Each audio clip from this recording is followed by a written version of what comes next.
Stay hungry, stay foolish.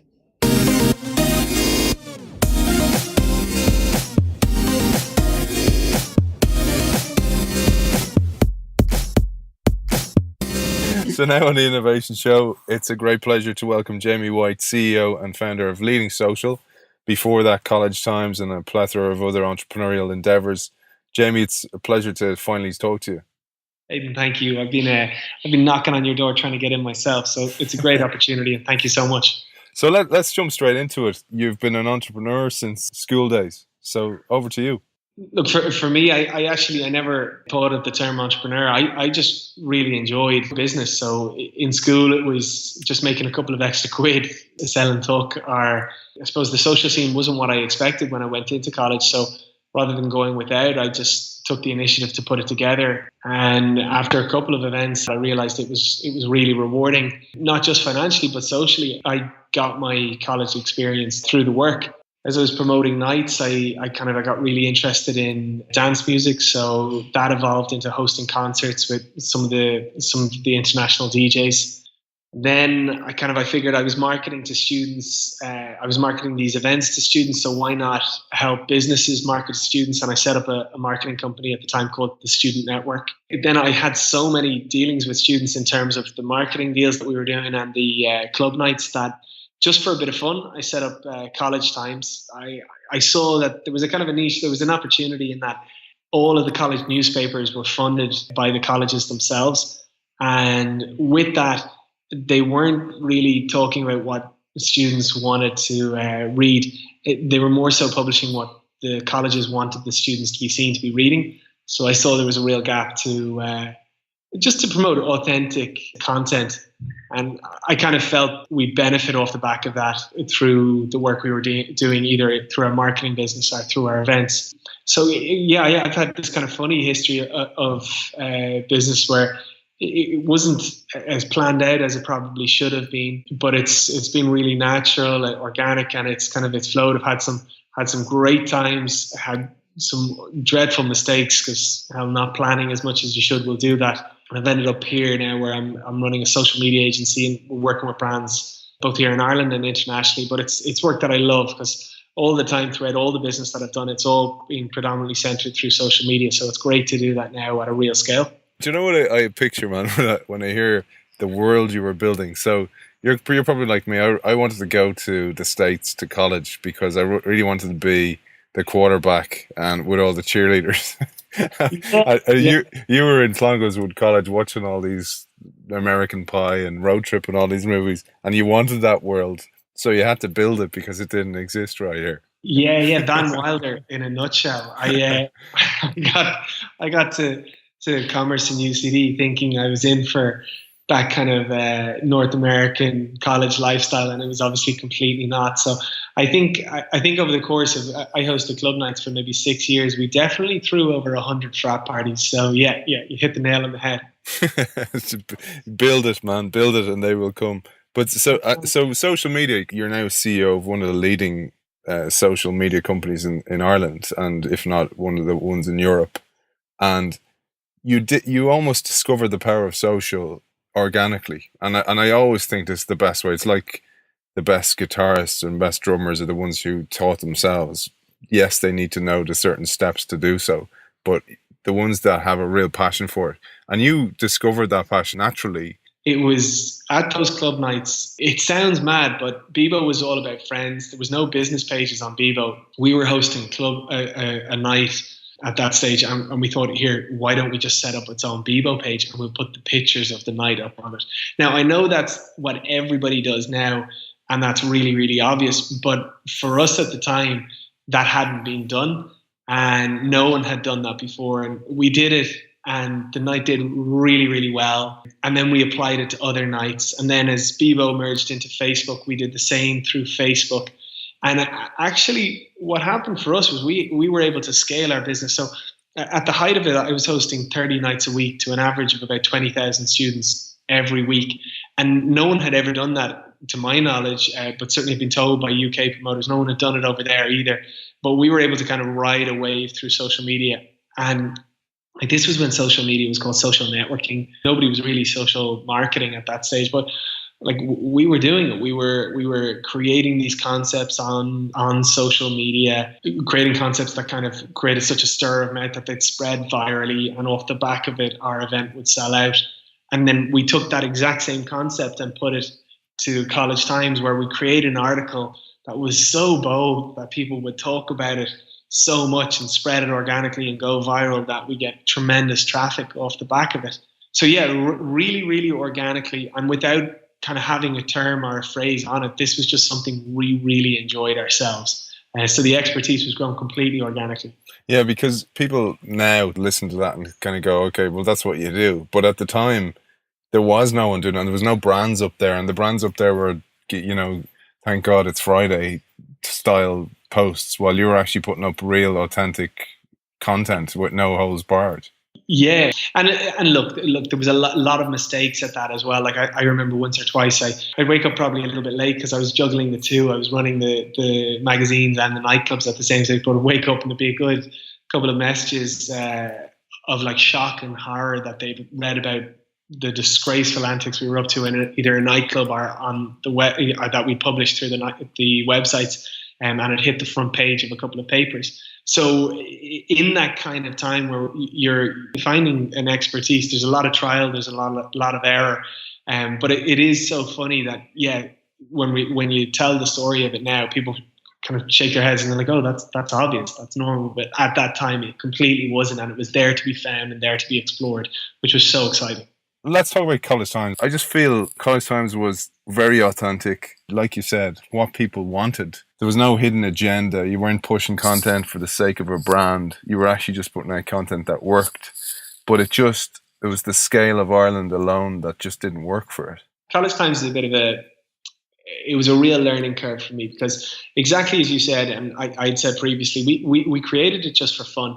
We saw that there was this big gap where there was no magazine that actually authentically talked to and engaged with students. The platforms in terms of Facebook allowed for it to be done quite inexpensively. It could be to our benefit, not through it, but through the nights we were doing or the marketing we were doing. And so it allowed us explore it and do it in a really authentic fashion. And College Times year one was outstanding. We were doing stuff that had never really been done before. We were trending pretty much every day. Our figures were doubling every month, and it was exploding. This was like when Elite Daily was over in the States, they were calling us up and wanting to have our content. We were dealing with BuzzFeed. It was all really exciting, but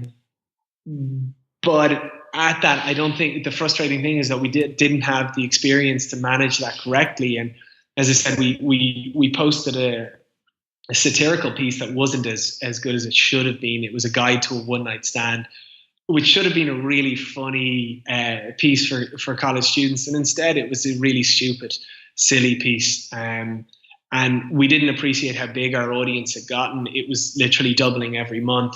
And it hit the mainstream media in Ireland and abroad. And it hit it the complete wrong way, where they didn't see it as a satirical piece. They actually thought it was an actual how-to guide. And it got rubbed up the wrong way. And instead of us writing that out and pushing forward and continuing to be true to our direct audience, completely turned the site on its head, where we kind of rid ourselves of all our actual college writers.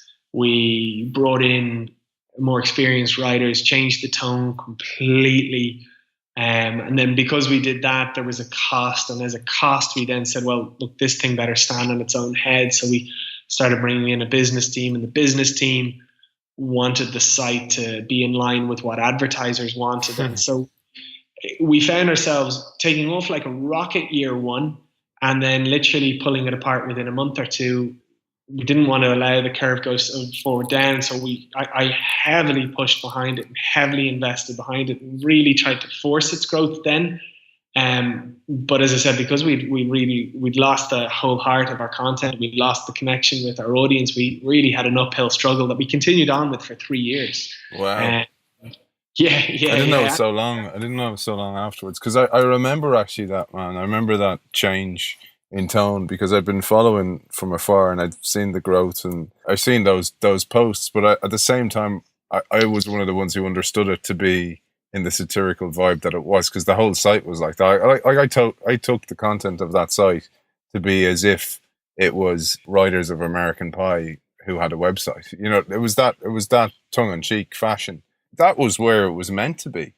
And if we had had the experience at the time, we would have laughed off all that exposure and pushed forward with it and said, wow, we're doing a great job. But instead, all of us question ourselves. And, you know, like some people, I remember one or two of the writers who were interning in the office breaking down crying because they were so upset.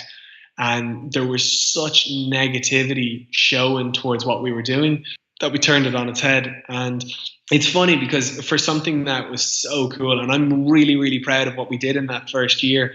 I subsequently sold it, and like I have to look at it now, and it's dreadful in comparison to what it was and in comparison to what it could have been. But it is what it is, and thankfully I've taken a huge amount from that and a huge amount of confidence from that.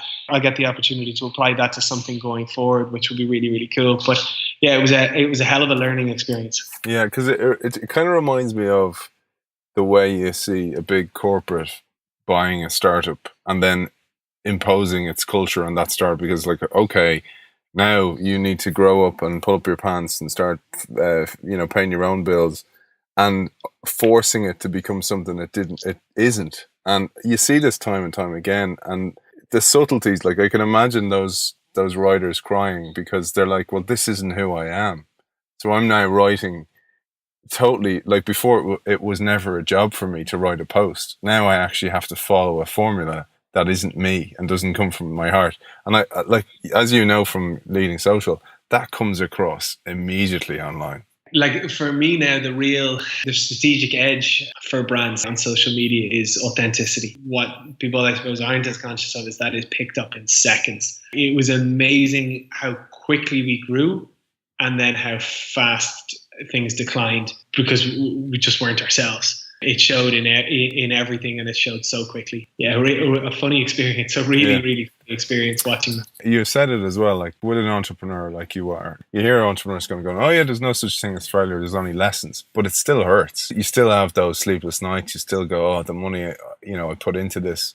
But I often find with online, because actually the digital advertising model is so broken that it's only those people who have enough runway or who are unicorns or venture backed, like the BuzzFeeds of the world or the Snapchats even at the moment. They still don't have a viable business model. There's a lot of hype about it.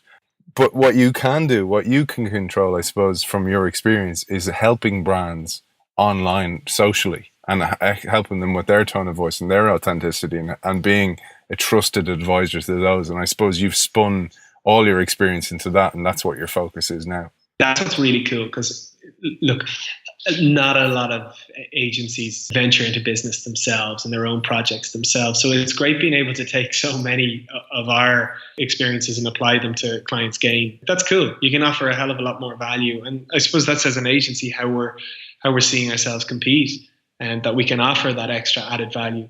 You read a lot of these cliche sayings, I don't fail, I only learn lessons and all that kind of thing. But like it hurts. It really, really, really hurts. And literally people crying in the office because they're so upset because a piece gets picked up wrong and it goes on mass. Like there was a really horrible thing where we had got our first advertisement the week previous. 7up had given us our first bit of ad revenue. This journalist screenshotted the article on our site, tagged the advertiser and said, what are you doing advertising on this site when they're publishing such disgraceful stuff like this? And to add petrol to the fire, like not only did there was a real negative kind of public opinion on what we did, then we lost all our advertising revenue immediately. You'd worked for a year to get it. We got our first deal. We had a huge pipeline coming, and then bang, it was all gone. And we never really recovered that because, you know yourself, revenue in its initial phases of any business has a compounding effect. And if that's delayed a couple of weeks or a couple of months over the course of a year, 2 years, 3 years, that actually has a very substantial effect. I can see that as well. So there's a few different ingredients in this. One is that the total disconnect between a digital body in a big corporate. So you have somebody in digital marketing and the agency has convinced them you need to be on College Times because that's where your audience is. that works.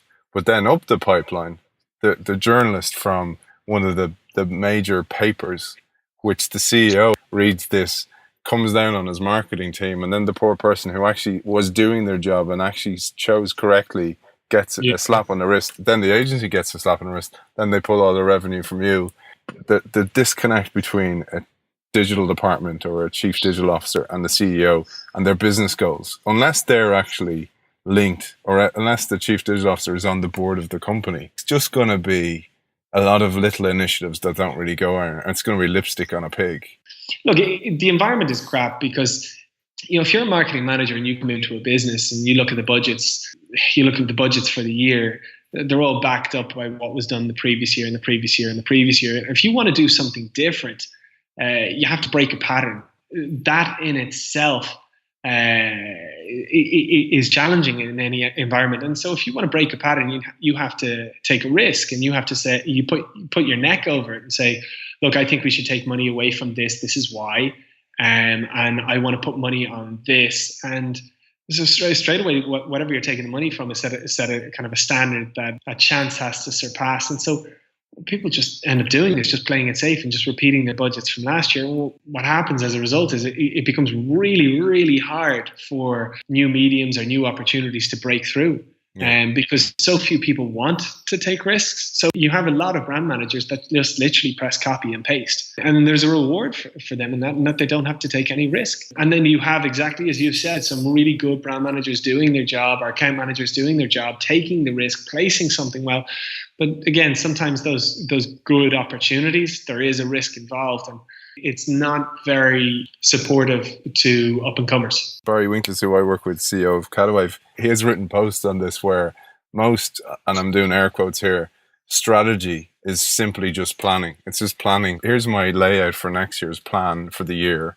There's a slight 5% change of my innovation budget, again, air quotes, that is just something different. And probably your spend that time with 7up was probably the innovation budget that somebody took a punt on. I just could never be one of those marketing managers that sits in the role and copies and pastes into an Excel sheet again next year. And then all they actually do is report what all the agencies do. And their job is to sit with the agencies instead of actually go and get finger on the pulse of what's actually happening in the market with their customers, really. Or even how about actually making your product even better and letting that be the marketing of the product itself? That kind of 5% testing mentality, when literally the whole marketing environment is being turned on its head every 6 months. It's completely crazy. There's huge opportunity for brands if they only actually take good, solid risks, and because of the fact that the environment is tossing and turning so much. But with these kind of scared account managers or brand managers that are really passing the buck and are copying and pasting, it's so counterproductive for the brands that they're managing over, because, as I said, there's so much opportunity with this environment right now.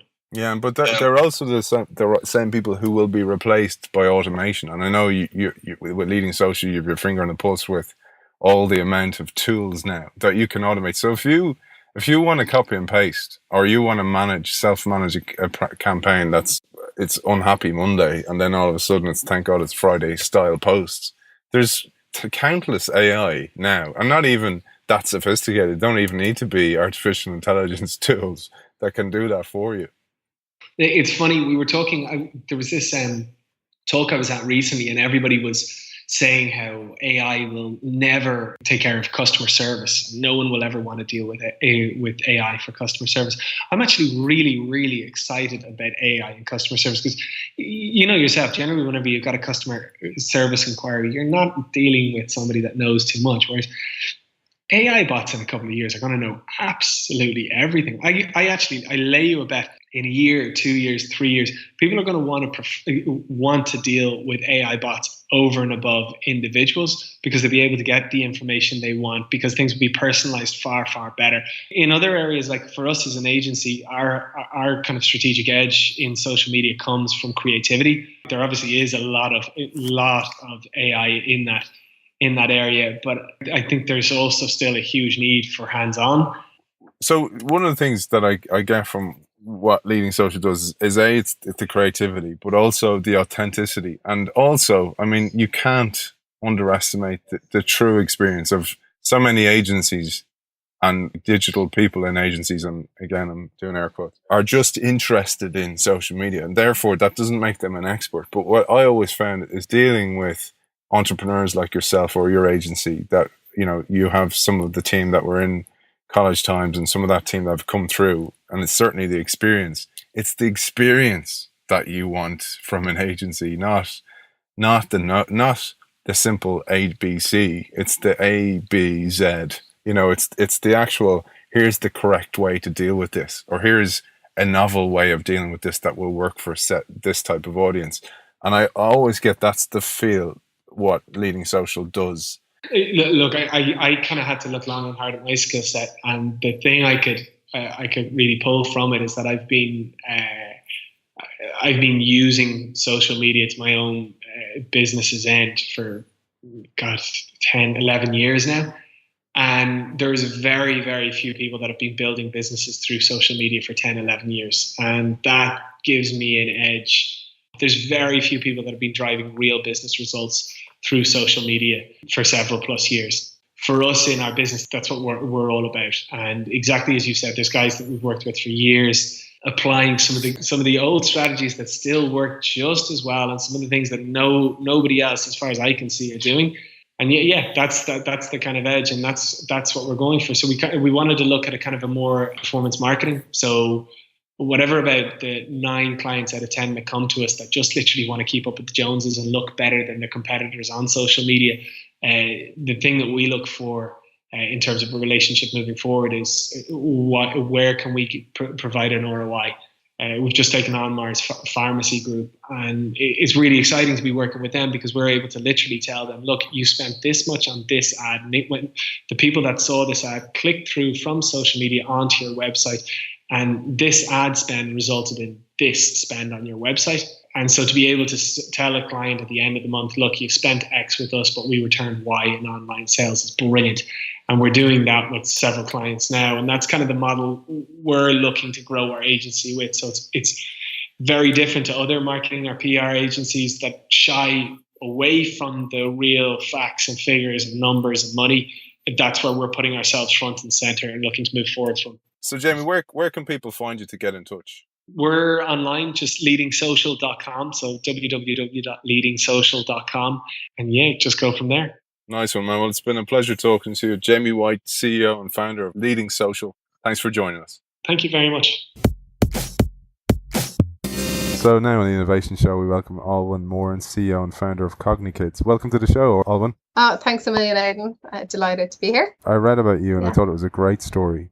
And I thought people need to know about this product. Will you let us know what CogniKids and your first product is? Our tagline is we're developing young minds, but I suppose the essence behind it is that we're helping babies develop in a changing world. So while our world is changing at an exponential rate thanks to technology, and baby development doesn't change and their requirements hasn't changed, but our environments, our home environments are actually having an impact on babies' development. And my background is in neurological development, education, and I'm also a mom of 2 boys now. They're 9 and 11.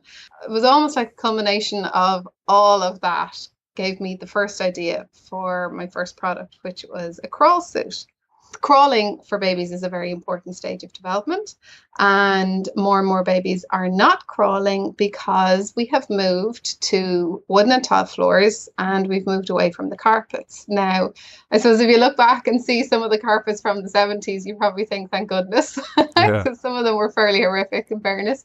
But what they did offer was they offered babies a little bit of traction to help them crawl on carpet and just to kind of get their limbs in order. And, you know, I suppose if you think about a little baby, it's very difficult for them to figure out what parts of their body actually belong to themselves, let alone kind of dealing with gravity and all that sort of stuff. And it's a huge learning curve.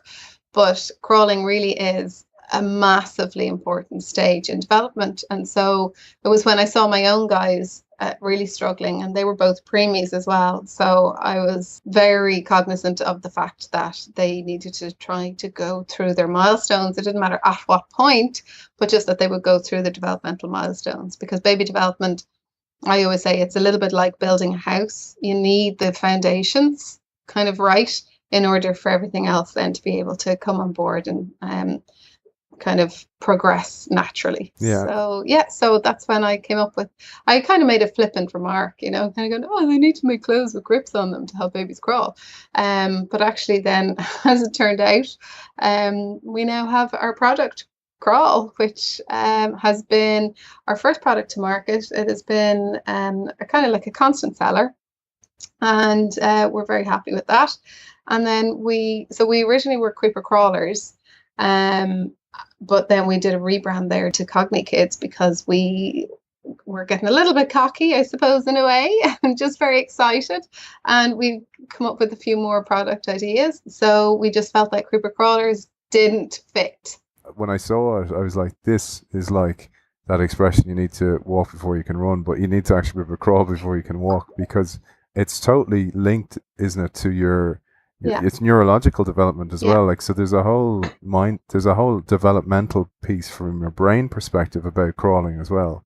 There's a few different types of studies done, and one would be a longitudinal study done in the UK there, results published, I think, 2012 or so, where they studied 20,000 from 0 to 5 years of age kids over 5 years.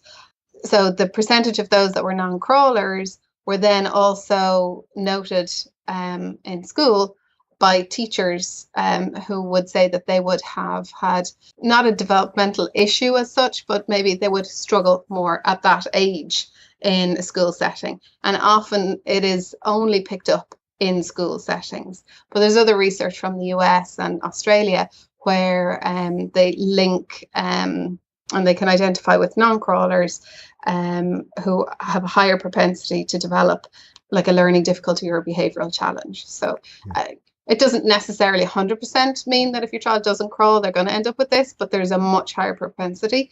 And I'm a firm believer in kind of like, let's be proactive rather than reactive, because if we can help our little ones at all adapt to, kind of modern environments, then absolutely do so. And I know that our crawl suit was something that I was crying out for and couldn't find anything on the market. This is literally why I had the passion to leave kind of my nice job and decide to start a company and completely unknown territory. And I knew nothing about design or manufacturing or production or logistics or marketing or sales or anything like that, but I was just 110% convinced that we need to be equipping our babies to be able to develop the way that they actually need to. So you talked about that, moving from leaving your job and just jumping. What steps did you take to get there? I don't know. If you talk to my family, they might say it was a moment of insanity. I'm one of these. I'm a firm believer in you've got one life, and I just want to sponge in as many different experiences as possible. And also, I'm very passionate about. When I get very passionate about things, I give it 110%, and I'll just go like gung ho for it. So. I actually was back doing a master's in education at night in Maynooth, and there was a student entrepreneur competition on, and I decided to enter the student entrepreneur competition while I was working full time, studying part time, and being so I'm divorced. So the boy's dad lives in the UK, so I was kind of solo parenting, as they say. So then I just entered the competition with the idea, and it was like an X Factor kind of thing where you had to write a business plan, present it, and then a certain amount of people went through. Then the next stage was rewrite your business plan and present it. And, so I think there was about 4 stages over 6 months. And I ended up actually winning that. And I thought with the winnings, there was like €6,000. And I thought, first of all, I thought I was loaded. And I was like, oh my God, this is great. You know, I'm going to get a couch, first of all, and I'm also going to get product on the market because I really wanted a new couch. Yeah. And mind you, I have the same couch still. And so that's kind of many moons later. I'm like, oh my goodness, that's my kind of ambition for 2017 is to get a new couch. Yeah.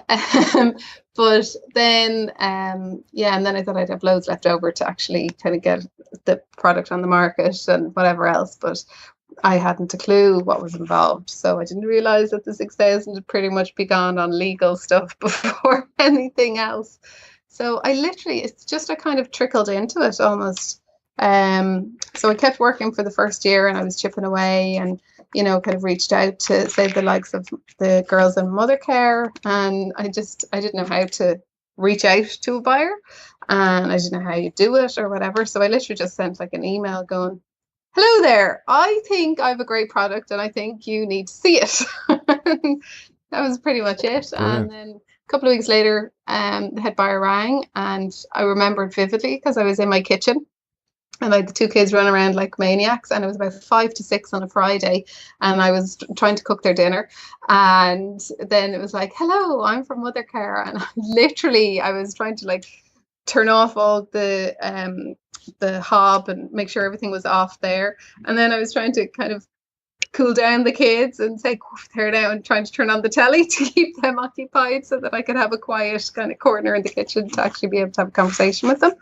And it just kind of went from there then. Yeah, the girls in Mothercare and Mothercare have been a great support, and they've actually been great advisors too. So so I just kind of have asked questions when I didn't know something, and I suppose because I've no business training, I don't know what the protocol is, and sometimes I do stuff that I probably shouldn't do, but I think people like my honesty too, and I'm like, I actually don't know what you mean. What are you looking for here? But on that point, Alwyn, I think that's a huge advantage, because people always think there's barriers there that may not be there, and when you come in and you're from a different discipline, actually being a mother is a discipline. When you kind of come at something like this and you go, okay, I don't see a barrier there. Why do people all think there's a barrier there? I'm going to break through it. And people are conditioned to think that there's stuff in the way that may not be there. But how do you go about building a product? So how did you build your prototype? What are your steps? So I then went and reached out to believe it or not, a t-shirt printer to see so this was part of the business plan competition in college for the finals, to see if we could kind of work on different types of grip. And so we came up with 8 different kind of types of grip. And then I just bought some ordinary baby grows, and we did kind of samples. And so it was more like a visual representation. So what I've learned now is that was called like a prototype. And so then when I had my prototype and I had won that competition, I was introduced then to somebody who, I'm trying to think now, actually. Oh, it was my brother's friend, actually. So it's funny when you start having different types of conversations with people. So I would have known, say, these guys for as long as I've known my brother, essentially, and knew that they were in the rag trade, but didn't know that they might be able to connect me with the company that manufactures for babies or whatever. So it just happened in conversation, and I was chatting to Barry, and I was like, this is what I'm looking for, haven't a clue, this is the prototype, where do I go? So then he was like, oh my goodness, I need to connect you with these guys, they're really good, they're Irish, they live in Guangzhou, which is a province or city in China, and they'll be able to kind of connect you out there, and all that sort of stuff. So it was literally just kind of through chatting and explaining and annoying everybody, I became obsessed. So it was literally that was the only thing I could speak about, was either my children or creeper crawlers at the time. So I suppose when you talk about it enough, you're going to eventually, it's like my mom says, if you throw enough muck at the wall, some of it'll eventually stick. So then I just sent out my prototype. and they mocked up kind of different versions. Again, we worked on the different type of grips, got the one that was suitable. So we had to have obviously kind of little trials to make sure that they worked for the little ones, because some versions of the grip were too grippy, so it actually prevented them from pulling their knees up, which obviously isn't helpful. And then some were too slippy, so they were just making more of a kind of a mess, essentially. The poor little ones, their legs are just going out from underneath them. So once we got our right grip sorted out, then the next stage then was getting them into pre-production samples, and then going into production samples. And then I literally went into production, without actually having an order. So I didn't realize that you don't do that. So kind of I got this delivery, and I had nowhere to store it. So my parents' living room became my storeroom for a while.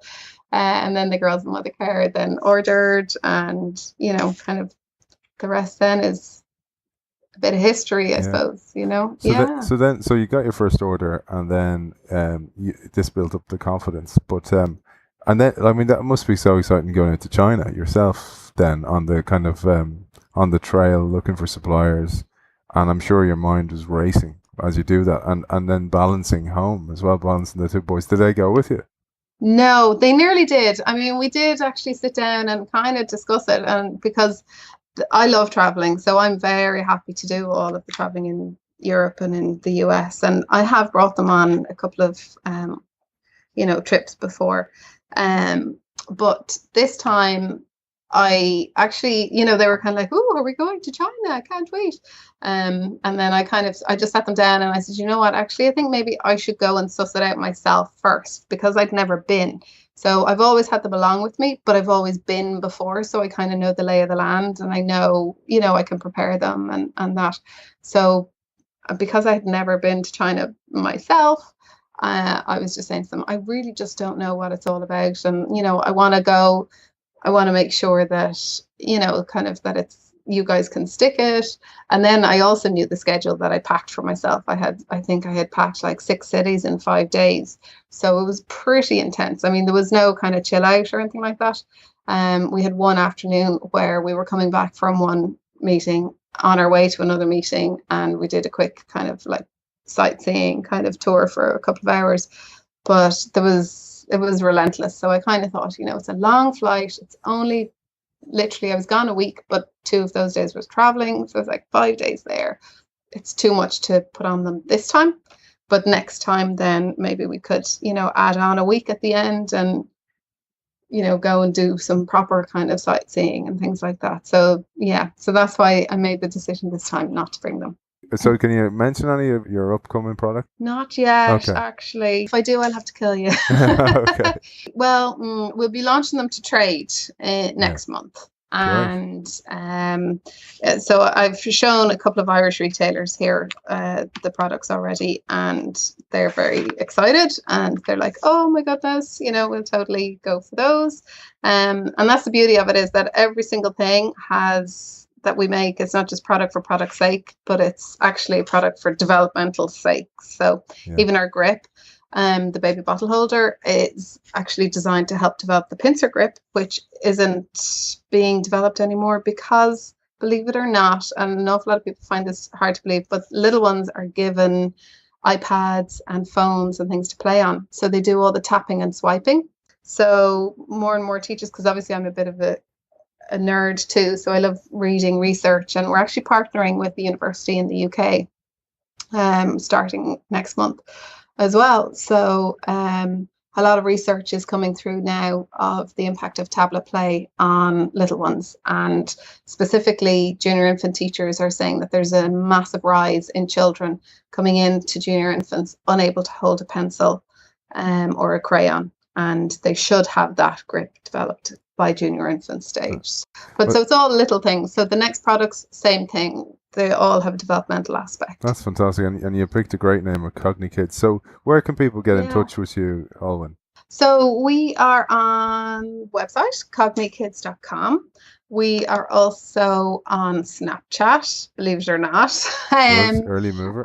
I have to thank a couple of friends of mine I did a Going for Growth group this year, and that's kind of part funded or supported by Enterprise Ireland for female entrepreneurs. And some of the girls on that were like, you should be on Snapchat. This is where all the mums are. So we were very slow to adapt to it, but now we're on it and happy out. So we're Snapchat, Facebook, Twitter, LinkedIn, then more for the businessy side of things, and probably some other stuff that I'm forgetting, but we're very social. And then we're also then in Mothercare Ireland, Lloyd's Pharmacies, and independent pharmacies and nursery stockists as well. Fantastic, and we wish you every success. Alwyn Moran, CEO and founder of Cogni Kids. Thanks for joining us. Thanks a million. Lovely to chat to you.